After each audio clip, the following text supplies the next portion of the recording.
নমস্কার। অ্যাস্ট্রো স্ট্রিমে সবাইকে স্বাগতম। প্রিয় দর্শক, মকর রাশির জাতক জাতিকাদের জন্য ৯ থেকে ১৫ই মার্চ ২০২৬ সপ্তাহটি কেমন যাবে? মানসিক চাপ, অর্থ, পরিবার, কর্মজীবন ও শিক্ষা সব বিস্তারিত জানতে ভিডিওটি শেষ পর্যন্ত দেখুন। চলুন জানি কিভাবে সপ্তাহটি সুফলময় কাটানো যায়। তো প্রথমত ব্যক্তিত্ব এবং মানসিক অবস্থা পর্যালোচনা করব। এই সপ্তাহে মকর রাশির জাতক জাতিকাদের জন্য মানসিক অবস্থা কিছুটা চ্যালেঞ্জিং হতে পারে।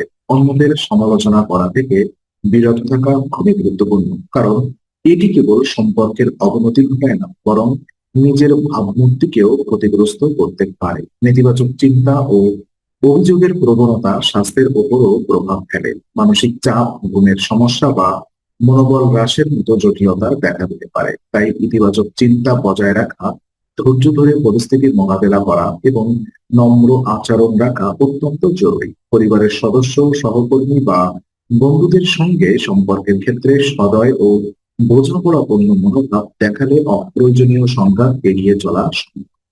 আর এই সময় নিজের শক্তি ও মনোযোগকে কার্যকরভাবে ব্যবহার করার উপায় খুঁজে বের করা গুরুত্বপূর্ণ। মানসিক স্থিতিশীলতা অর্জনের জন্য ধ্যান, শ্বাস প্রশ্বাসের ব্যায়াম বা সংক্ষিপ্ত বিরতি নেওয়া সহায়ক হতে পারে।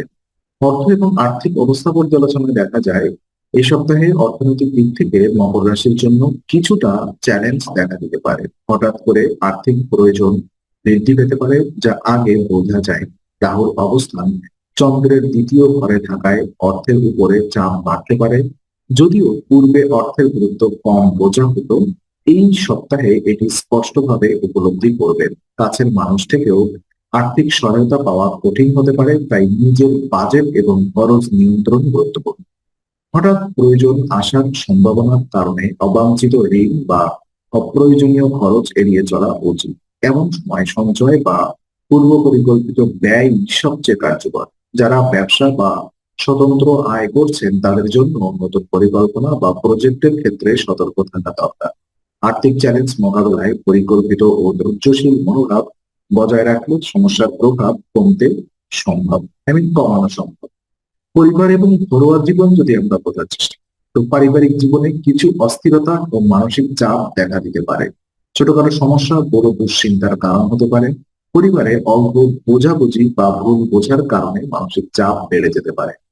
এই চাপ কর্মক্ষেত্রে আপনার মনোযোগ ও দক্ষতাকেও প্রভাবিত করতে পারে। তাই এই সময়ে ধৈর্যশীল থাকা, পারিবারিক পরিস্থিতি বোঝা এবং শান্তভাবে সমাধান করার চেষ্টা করা খুবই গুরুত্বপূর্ণ। পরিবারের সদস্যদের সঙ্গে খোলাখুলি আলোচনা করলে সম্পর্কের বোঝাপড়া বৃদ্ধি পায় এবং ঘরের পরিবেশ শান্ত থাকে। ছোট ছোট আনন্দময় মুহূর্ত, যেমন পরিবারের সঙ্গে খাওয়া, কথোপকথন বা একসাথে সময় কাটানো, মানসিক স্বস্তি আনতে সাহায্য করবে। এছাড়াও পরিবারের সদস্যদের উপস্থিতি বা সমর্থন অভাব মনের চাপ সৃষ্টি করলে তাদের সঙ্গে নিয়মিত যোগাযোগ রাখা মানসিক ভারসাম্য বজায় রাখতে সহায়ক হবে। কর্ম এবং সামাজিক জীবন যদি আমরা বোঝার চেষ্টা করি, এই সপ্তাহে মকর রাশির কর্মজীবনে কিছু ইতিবাচক দিকও থাকবে। শনির তৃতীয় অবঘরে অবস্থান আপনার অভ্যন্তরীণ শক্তি বৃদ্ধি করবে, যা কর্মক্ষেত্রে আপনার প্রভাব বজায় রাখতে সাহায্য করবে। সহকর্মী বা দলের প্রতি সহানুভূতিশীল মনোভাব দেখা দিতে পারে, যা পেশাগত সম্পর্ককে দৃঢ় করবে।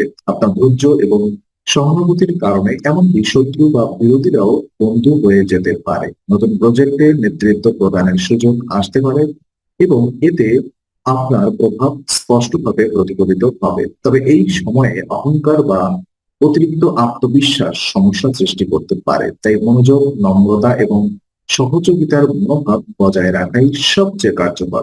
যে কোনো চ্যালেঞ্জ মোকাবেলায় ধৈর্য এবং বিচক্ষণতা সফলতার মূল চাবিকাঠি হিসেবে কাজ করবে।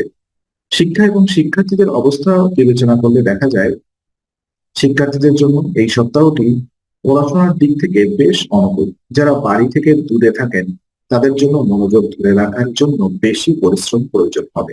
কিছু শিক্ষার্থী পরিবারের অভাব বা দূরের অবস্থান নিয়ে মানসিক চাপ অনুভব করতে পারেন। তাই পরিবারের সদস্যদের সঙ্গে ফোন বা ভিডিও কলের মাধ্যমে যোগাযোগ রাখলে মানসিক শান্তি পাওয়া সম্ভব। পড়াশোনায় নিয়মিত অধ্যয়ন এবং সময়ের সঠিক ব্যবহার সাফল্যের জন্য গুরুত্বপূর্ণ। মনোযোগ হারানো বা অনিয়মিত পদ্ধতিতে পড়াশোনা করলে প্রত্যাশিত ফলাফল আসার সম্ভব সময় লাগতে পারে। তাই কঠোর পরিশ্রম, ধৈর্য এবং মনোযোগের মাধ্যমে শিক্ষার্থীরা ভালো ফলাফল অর্জন করতে পারবে। পরিবার ও শিক্ষক দ্বারা দেওয়া দিক নির্দেশনাকে গুরুত্ব দিলে পড়াশোনায় মান এবং প্রেরণা বজায় থাকবে।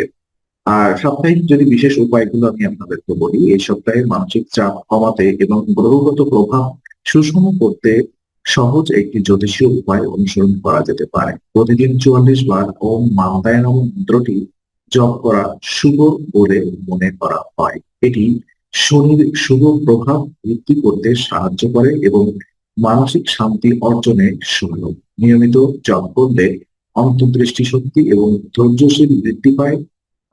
ধৈর্যশীলতা বৃদ্ধি পায়, যা কর্মজীবন, শিক্ষা ও পারিবারিক জীবনে ভালো প্রভাব ফেলে। পাশাপাশি মনকে ইতিবাচক রাখার জন্য ধ্যান ও প্রার্থনা অন্তর্ভুক্ত করা যেতে পারে। নিয়মিত চর্চা করলে দৈনন্দিন জীবনের বাধা ও অপ্রত্যাশিত সমস্যা মোকাবেলায় শক্তি বৃদ্ধি পাবে। তো আজকের আলোচনা আমরা এখানেই শেষ করছি। ভালো লেগে থাকলে লাইক, কমেন্ট ও শেয়ার করুন। আরো এমন ভিডিও পেতে অবশ্যই চ্যানেলটি সাবস্ক্রাইব করুন। আবার দেখা হবে, ততক্ষণ ভালো থাকুন, শান্তিতে থাকুন।